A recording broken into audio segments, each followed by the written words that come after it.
I just wanted to encourage moms out there to treat their child's fever in the best way they believe they can. There are natural remedies, and I'm all for the natural remedies when I can. And then there's medicines. And if you need to go to medicines, that's totally fine. So let me give you an example of what happened to me about a week and a half ago with my 1.5-year-old.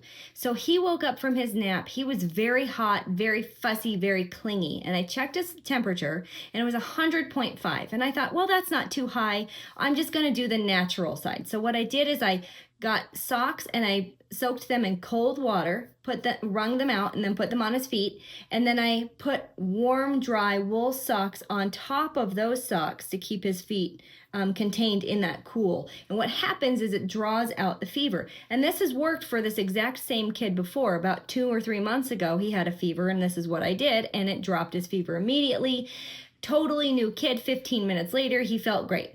Well, this time it didn't work. 45 minutes later, he's still clinging, he's holding on, just fussing and crying, and he ends up throwing up. And his fever had gone from 100.5 to about 103. He just got hotter, and then he ended up throwing up because that's what my kids do when their fevers get high. So at that point, I had to give him something, so I gave him some ibuprofen, which is fine. And about 20 minutes later, he felt totally fine. So if I had done that in the beginning, he probably wouldn't have thrown up, but it was worth trying the natural remedy. It just didn't work in this particular case.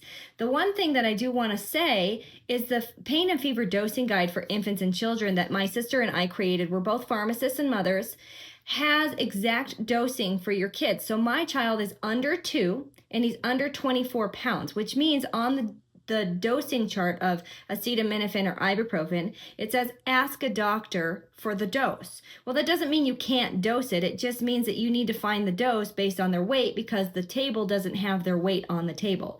In the pain and fever dosing guide for infants and children, it has the dose for every single weight from like birth to adult dosing.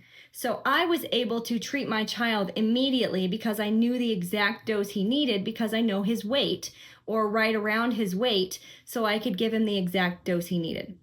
So I just wanted to encourage you as moms, dads, caregivers, that it's okay to do natural and it's okay to do medicine. Do what it takes to take care of your child.